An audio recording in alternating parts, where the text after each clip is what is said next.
Hello everybody, welcome back to our channel, kaviwebdesigns. Today, we're going to continue with our JavaScript equals. Previously, we have learned about string templates. Today, we're going to learn about JavaScript numbers. But before we jump into our JavaScript equals, let's look at our table of contents. So as you can see over here, here's the first page of our table of contents. As you can see, we have completed all of these in the first page. Let's look at the second page. As you can see over here, in this page, we have completed objects, events, strings, string methods, string search, string templates, and today we're going to continue with JavaScript numbers. So now, let's continue with our JavaScript equals. JavaScript numbers. JavaScript numbers has only one type of number. Numbers can be written with or without decimals. So as you can see in this example, we have declared a variable called x and given it the value of 3.14. And we have declared another variable called y and given it the value of 3. So as you can see over here, we are giving two variables value of numbers, but one with decimal point and one without decimal points. So let's look at this example using Visual Studio Code. So as you can see in this example, in the script tags, we declared a variable called x and given it the value of 3.14 and declared the value of y and given it the value of 3. Then we're using the document.element by ID method. We're getting the ID of demo, which is over here in this paragraph, and then we're updating the HTML content inside there to x plus br tag plus y. So let's run this to see what will happen. So now, as you can see over here, we get a header to a paragraph, and the paragraph which has the ID of demo is now replaced with the value of x and the value of y, separated with, and then it's coming to the next line as because over here we use a br tag in strings, and then JavaScript will account that as an actual br tag in HTML. So now let's go back to the PPT to learn more. Extra large or extra small numbers can be written with scientific exponentiation notation. So as you can see over here, we have declared a variable called x and given it the value of 123 E5, which is equal to 123 0 followed by 5 zeros. That's why we have written over here E5. And then over here we have declared a variable called y and given it the value of 123 e minus 5. So it will send the decimal point over here 5 times to the forward. So then it will become 0.01123. So let's look at this using Visual Studio Code. So now, as you can see over here, JavaScript will not give an error as because it recognizes it as a scientific exponentiation notation. And then as you can see over here, we're using the document.getElement by ID method. We're getting the ID of demo, which is over in this paragraph over here. And then we're updating the HTML content inside to x plus br plus y. So now let's run this to see what will happen. So as you can see over here, we'll get a header, a paragraph, and then JavaScript will replace it to the value of x and the value of y. The value of x is 123 followed by 5 zeros and then 0.00123. So now let's go back to the PPT to learn more. Integer precision. Integers, numbers without a period or exponentiation notation, are accurate up to 15 digits. So as you can see over here, we have declared a variable called x and given the value of bunch of 9s. X will be the same amount of 9s. But we have declared another variable called y and given it a one more 9 than this. Then it will be, y will not be the value of this, but instead it will be 1 followed by many zeros. So let's look at this using Visual Studio Code to see what will happen and see why it happens. So now as you can see over here, we have declared a variable called x and given it a value of bunch of 9s. As I just told you, JavaScript will only give precise values if it's in the 15-digit range. So let's count. So as you can see, this is 1, 2, 3, 4, 5, 6, 7, 8, 9, 10. So my guess is that this is in the 15 range as because this is 10 over here and this is 5. So 15. But over here, this is in the 16-digit range, so JavaScript will not give a precise value and round it off. And then we're using the document.getElement by ID method. We're getting the ID of demo, and then which is over here, and then we're updating the HTML content to x plus br plus y. So now when we run this using Chrome, you will see that it will get 9999999 over here, and then a 1 followed by many zeros. Why is it coming 1,000? Why is coming 1 followed by many zeros? As because this ginormous number over here is out of the 15-digit number accuracy range. So now let's go back to the PPT. The maximum number of decimals is 17. Floating precision. floating point arithmetic is not 100% accurate. So as you can see over here, we have declared a variable called x and given it the value of 0.2 plus 0.1. So now as you can see over here, we have declared a variable called x and given it the value of 0.2 plus 0.1. So it should be 0.3, right? Wrong, as because JavaScript floating point arithmetic is not always 100% accurate. Let's look at this using Visual Studio Code to see what happens. So now as you can see over here, we have our variable x, and then over here we have to use the document.getElementById method. We're getting the ID of demo, and then over here we have written a string 0.2 plus 0.1 equals to plus x. So now let's run this to see what will happen.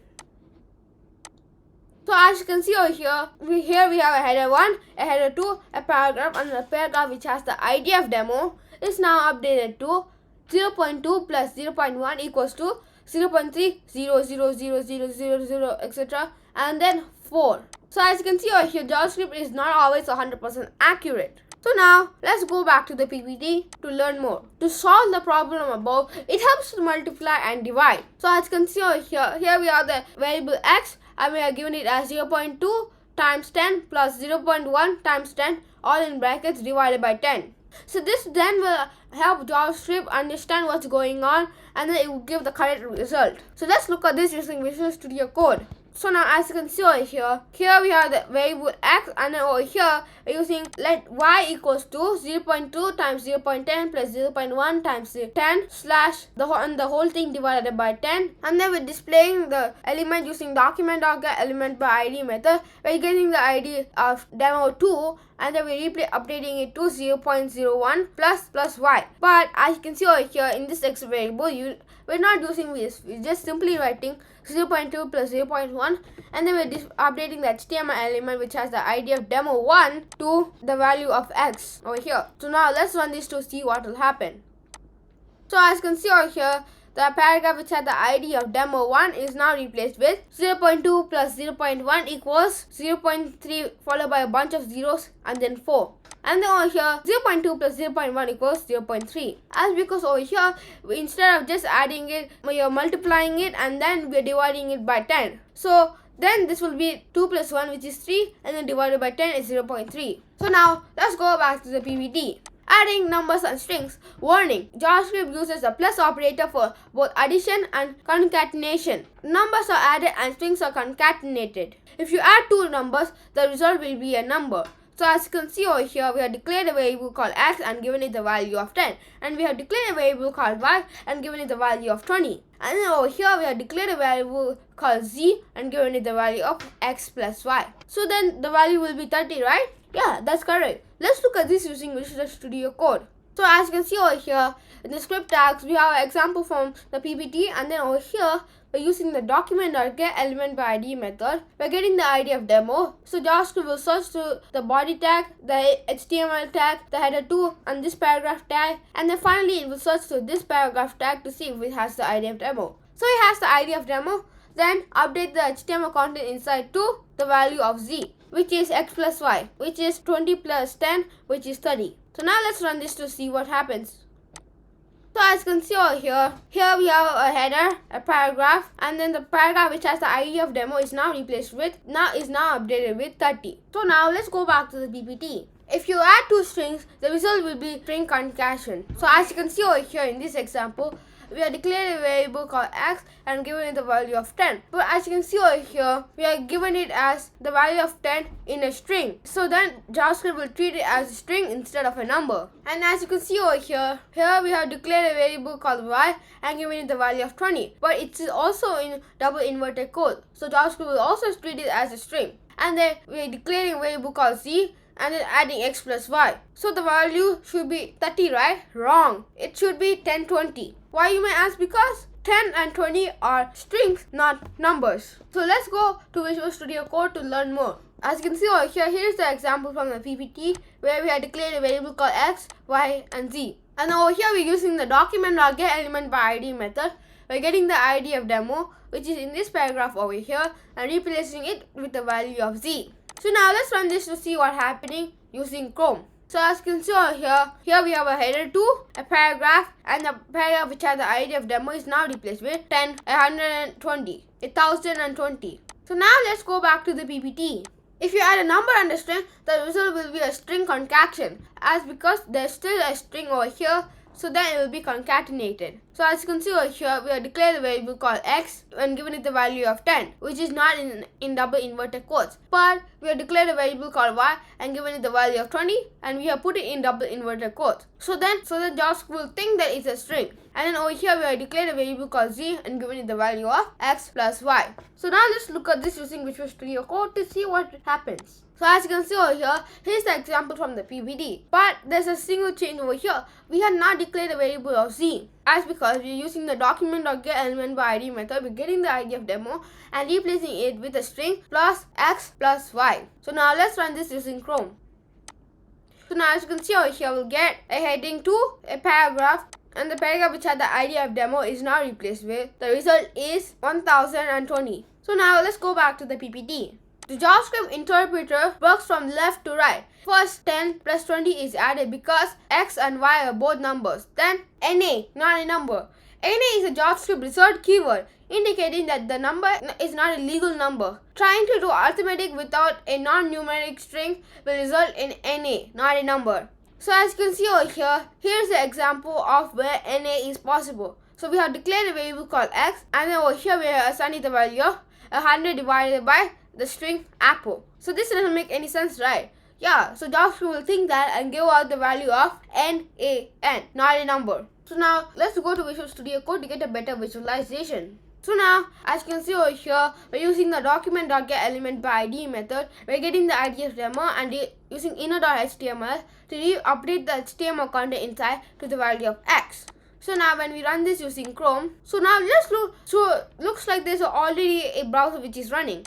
In that case, we have to go over here and then delete this browser. And then now when we run this using Chrome, you'll see that we'll get a header, a paragraph, and then we'll get value of NaN, not a number. But we can use something called is NA. And then we use brackets over here and type in x. So now when we run this using Chrome, we will see that we'll get it as true, as because this value over here is NaN.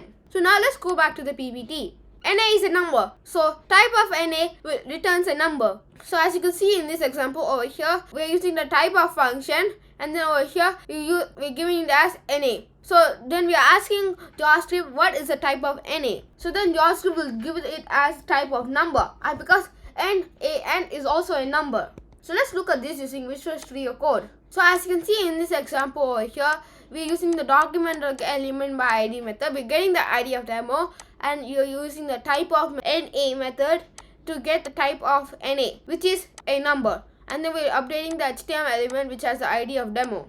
So now when we run this using Chrome, as you can see over here, we get it as number. So now let's go back to the PPT. Infinity. Infinity or minus infinity is the value of JavaScript will return if you calculate a number outside the largest possible number. So as you can see in this example over here, we declare a variable called myNumber and given it the value of 2. And then over here we have used the while loop where you execute until we give it a parameter. So we have given it as myNumber equals infinity. So if it equals infinity, then stop this. So and then over here we're using myNumber equals myNumber times myNumber. So 2 times 2, 4, 4 times 4, 8, 8 times 8, 16, and 16 times 16, and so on and so forth until it comes to infinity. So let's look at this using Visual Studio Code. So now, as you can see over here, we have declared a variable called myNumber and given it the value of 2. We have declared a variable called text and given it the value of an empty string. And then as you can see over here, we have used the while loop over here. So we have given a parameter where if myNumber equals to infinity, then stop. And then as you can see over here, we use myNumber equals number times number. So it will keep on repeating until myNumber equals infinity. And then over here, text equals text plus myNumber plus br. And then as you can see over here, we're using the document.getElementById method. We're getting the ID of demo, and then we're updating the HTML content inside to the value of text, which is text plus myNumber plus br. So now let's run this using Chrome. So as you can see over here, we'll get 4, 16, 156, and then as you keep going, we'll get huge and huge numbers until it comes to infinity. But we can also get infinity in another funny way. So let's go back to our previous example. So as you can see over here, we can get infinity by just dividing it by 0. And as you all know, dividing it by 0, nobody knows when you divide it by 0. So now let's run this using Chrome. So now as you can see over here, JavaScript is saying it is infinity. So now let's go back to the PPT to learn more. So just as I told you, division by 0 also generates infinity. As you can see over here, we declared a variable called x and given it the value of 2 divided by 0, so which is also infinity. And we have declared a variable called y and we are given it as minus 2 divided by 0, which will give minus infinity. Infinity is a number, so type of infinity returns as number. As you can see over here, we are using type of infinity. So this will all generate as number just as NaN. JavaScript numbers as objects. Normally, JavaScript numbers are primitive values created from literals. So, let x equals 122 is a primitive value. But numbers can also be defined as objects with the keyword new. Just as strings, you can declare object numbers. So, as you can see over here, we have declared a variable called y and given it the value of new number 123. So, this is known as JavaScript number object. So as you can see over here, here's the example where we have declared a variable called x and given it the value of 123. And then we have declared another variable called y and given it the value of new number 123. The first is a primitive value and the second value over here is an object. So let's look at this using Visual Studio Code.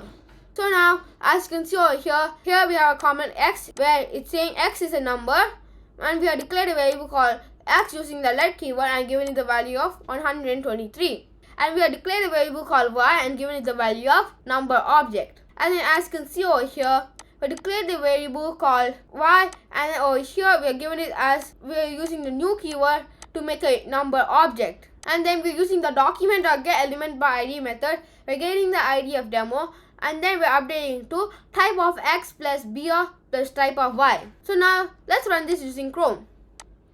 So now we have a header over here and then the paragraph which has the ID of demo is now replaced with object, number object, and then so as you can see over here it's now replaced with number and object as because the type of x is a number and type of y is an object. So now let's go back to the PPT. Do not create number objects. The new keyword complicates the code, slows down the execution speed. Number objects can produce unexpected results. So folks, that's it for today. Thanks for watching. If you like this video and want to support us, please like, share, subscribe to our channel, kaviwebdesigns, and keep on watching our videos and have a nice day.